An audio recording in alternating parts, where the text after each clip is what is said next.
புதிய அரசு பொறுப்பேற்று 100 நாள் முடிஞ்சிருக்கு.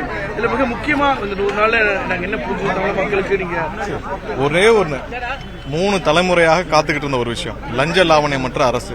அது இன்னைக்கு கண்கூடாக எல்லா இடத்திலும் தெரியுது. மக்களுக்கும் அரசுக்கும் இருந்த ஒரு பெரிய இடைவெளி குறைக்கப்பட்டிருக்கு. மக்களுக்கும் அரசுக்கும் முன்னாடி அமைச்சர் பார்க்க முடியுமா, இல்ல எம்எல்ஏ பார்க்க முடியுமா, முடியாது. கவுன்சிலர் கூட பார்க்க முடியாது.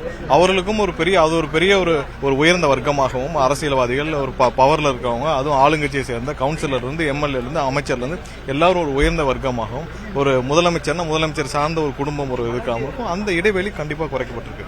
மக்களுடைய அரசாக இது காட்டப்பட்டிருக்கு. மக்களுக்கு தேவையான விஷயங்கள் உடனடியாக நிறைவேற்றப்பட்டிருக்கு.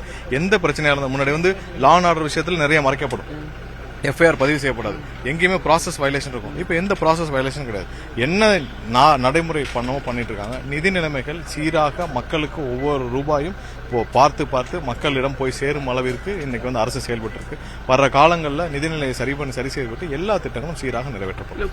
குறிப்பிட்ட ஒரு அச்சீவ்மெண்ட் பெண்களின் பாதுகாப்பு முதல்வதான். லஞ்ச லாவணியம் ஒழிப்பு, இதுவே பெரிய அச்சீவ்மெண்ட். லஞ்ச லாவணியம் ஒழிக்கப்பட்டிருக்கு. பெண்களின் பாதுகாப்பு, அதுக்கப்புறம் விவசாயிகளுக்கான கடன் ரத்து செய்யப்பட்டது. இது மாதிரி எல்லா துறைகளுக்கும் நிறைவேற்றப்பட்டிருக்கு. ஒன்னும் இல்ல, கரும்புக்கு 4000 ரூபாய். இது எத்தனை வருஷம் இயக்கம்னு உங்களுக்கு தெரியும். கரும்பு விவசாயம் இன்னொரு 5 வருஷத்துல முற்றிலும் அழிஞ்சு போயிருக்கும். கரும்புக்கு 4000 ரூபாய் யாரும் யோசிக்காத விஷயம். அது மாதிரி ஒவ்வொரு விஷயம் என்ன தேவையோ என்ன முடியுமோ உடனடியாக கொடுக்கப்பட்டிருக்கு. இந்த இப்ப 100 நாள் வேலை வாய்ப்பு முன்னாடி இருந்துச்சு. இப்ப அது 120 நாள் 150 நாளாக எக்ஸ்டெண்ட் பண்றது. இதையும் என்ன மக்களுக்கு, ஏன்னா மக்களுக்கு முன்னாடி கேட்டுட்டே இருந்தாங்க, எங்களுக்கு அந்த 100 நாள உயர்த்தி கொடுங்க சொல்லி. இப்ப 150 நாளாக உயர்த்தப்பட்டிருக்கு. சோ எல்லாமே அடிஷனல் நிதி சுமையாக இருந்தாலும் இந்த நேரத்தில் மக்களுக்கு தேவை. சோ உடனடியாக நிறைவேற்றப்பட்டிருக்கு. சோ இதே மாதிரிதான் எல்லா இடத்துலும் எல்லா தரப்பு மக்களுக்கும் என்ன தேவை. முதன்பாக பெண்களின் பாதுகாப்பு. பெண்கள் ஏதாவது சட்டம் ஒழுங்கு பிரச்சனை உடனடியாக முதல்வர் தலையிட்டு அடுத்த கட்ட எந்த ப்ராசஸ் ஃபால்ட்டும் இல்லை. முன்னாடி ஆட்சி காலத்தில் நீங்க எஃப்ஐஆர் ஃபைல் பண்ண மாட்டாங்க, 1 வாரம் ஆகும். பாலியல் குற்றங்கள் இது குற்றம் சாட்டப்பட்டவர்கள் அவங்களை விசாரிக்கிறதுக்கே இல்லை, அவங்க எஃப்ஐஆர் போறதுக்கு 1 வாரம் ஆகும்.